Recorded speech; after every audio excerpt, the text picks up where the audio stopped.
आपने मुझे चिकित्सा की मांग पर बोलने का अवसर दिया, उसके लिए आपका बहुत बहुत आभार। सभापति महोदय, विश्व में चिकित्सा की जो प्रचलित पद्धतियां हैं उनमें सबसे पहली और सबसे जो लोकप्रिय पद्धति है वो एलोपैथी अभी विश्व में व्यापक रूप से चल रही है। उसके अलावा आयुर्वेदिक पद्धति है, यूनानी पद्धति है और होम्योपैथी पद्धति है। एलोपैथी पद्धति ऐसी पद्धति है जो केमिकल पर आधारित पद्धति है, जिसमें सारी औषधियों का निर्माण केमिकल के आधार पर होता है। लेकिन जो हमारी पद्धति है आयुर्वेदिक पद्धति, वो ऐसी पद्धति है कि जिसके न कोई साइड इफेक्ट है, न उनको औषधियों को लेने से कोई दुष्प्रभाव पड़ता है और मानव जीवन लगातार सुधरता है। ये हमारी सबसे प्राचीन और विश्व की सबसे प्राचीन चिकित्सा पद्धतियों में से एक आयुर्वेदिक पद्धति है, जिसको आज हमारी दादी और नानी भी जानती है। और घरेलू नुस्खे जिनको कहते हैं वो सब आयुर्वेदिक नुस्खों के आधार पर बहुत बड़ा एक चिकित्सा का हमारा आधार बना हुआ है।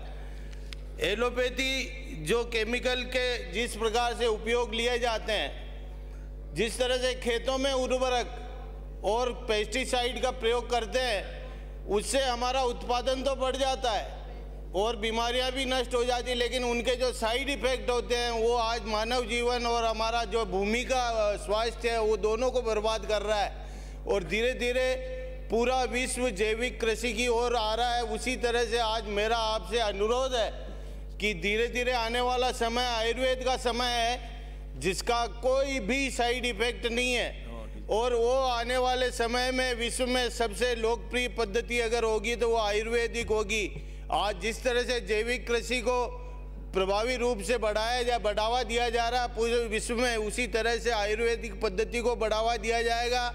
आज जो ये हमारी भारतीय पद्धति है, इस पद्धति के लिए अगर हम अपना बजट ज़्यादा से ज़्यादा एलोकेट करेंगे और अगर इस पर ध्यान दिया जाएगा तो विश्व में चिकित्सा जगत में आने वाले समय पे हमारा स्थान सबसे प्रमुख देशों में गिना जाएगा, ऐसा मेरा विश्वास है। आज मेरे जो व्यक्तिगत भीलवाड़ा विधानसभा क्षेत्र है, उन समस्याओं की तरफ मैं आपका ध्यान आकर्षित करना चाहता हूं। जो अलवर से पधारे माननीय सदस्य ने जो समस्या रखी थी मॉडल CHC की, वही समस्या मेरी भीलवाड़ा शहर एक अर्बन एरिया है, पूरा विधानसभा क्षेत्र अर्बन एरिया है। और हर बार मेरा एक उपनगर है पुर, उस उपनगर पुर में 50,000 की आबादी निवास करती है और भीलवाड़ा से उसकी दूरी 15 किलोमीटर है। आज 50,000 की आबादी के लिए 40 साल पहले एक PHC बनी हुई थी।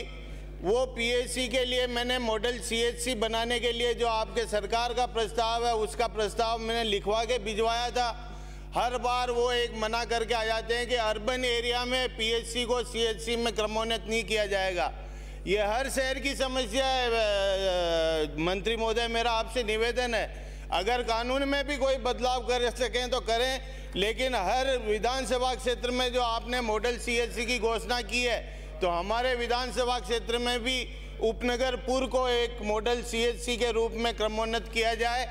और उसी पूर्व के लिए माननीय मुख्यमंत्री महोदय ने आज से 3 साल पहले 1 करोड़ की घोषणा वहाँ पूर्व में जाकर स्वयं ने की थी कि इस PHC में 1 करोड़ रुपया हम यहाँ लगाएंगे भवन निर्माण के लिए। आज 3 साल बीतने के बाद भी 1 पैसा वहाँ नहीं लगा है, न UIT ने लगाया है, न मुख्यमंत्री की घोषणाओं का अगर ये असर होगा कि इस तरह का उनका ये असर होगा तो निश्चित रूप से सरकार पर प्रश्न चिन्ह खड़ा होगा। तो मेरा आपसे अनुरोध है कि एक तो पूर्व को मॉडल CHC के रूप में क्रमोन्नत किया जाए और एक जो मुख्यमंत्री ने 1 करोड़ रुपए की घोषणा की थी वो उस भवन में लगाया जाए। दूसरा, कोरोना काल में जो मृत्यु हुई थी मनुष्यों की, वो उन रोगियों के लिए आपने 50,000 रुपये पर रोगी के लिए पैसा देने की सरकार ने घोषणा की थी। आज मेरे भीलवाड़ा शहर में सैकड़ों ऐसी एप्लीकेशन पेंडिंग पड़ी है, जिनमें कोरोना काल में जिनकी मृत्यु हुई उनका पैसा आज भी बकाया चल रहा है। तो कृपा करें और कलेक्टर और सीएमएचओ को आप पाबंद करें कि जो पैसा बकाया है, जिनकी मृत्यु कोरोना में हुई है, उनका पैसा तत्काल आप रिलीज करें, जिससे उनको राहत प्रदान की जा सके। मेरे भीलवाड़ा शहर में एक मेडिसिटी की घोषणा हुई थी।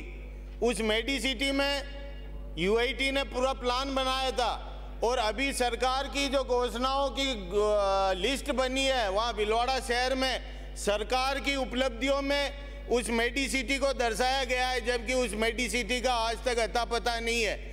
जबकि सरकार ने अपनी उपलब्धियों में यह दर्शा दिया है कि मेडिसिटी बन चुकी है भीलवाड़ा में। तो मेरा आपसे अनुरोध है, उस मेडिसिटी को तत्काल कार्य रूप दिया जाए, जिससे भीलवाड़ा शहर में एक बहुत तेजी से चिकित्सा व्यवस्था विकसित हो रही है प्राइवेट क्षेत्र में, तो वो मेडिसिटी बन जाए तो उससे हमारे शहर को बहुत बड़ा लाभ मिलेगा। आपसे प्रार्थना है कि जितनी पीएचसी है, वो पीएचसी हमारे जिला अस्पताल पर बहुत लोड है, फर्श पर पेशेंट पड़े रहते हैं, कई बार फर्श पर उनको भर्ती करना पड़ता है। ऐसी परिस्थिति में आपसे अनुरोध है कि वहाँ 7-8 जो भी पीएचसी है शहर में, उन पीएचसी में डीएमएफटी के माध्यम से एक वार्ड अगर बन जाता है तो उस वार्ड में वो पेशेंट वहीं रुक जाएंगे। जो छोटी मोटी बीमारियों के पेशेंट है उनको वहाँ भर्ती कर लिया जाएगा, जिससे जिला अस्पताल पर लोड कम होगा। आपने मुझे बोलने का अवसर दिया, उसके लिए बहुत बहुत आभार।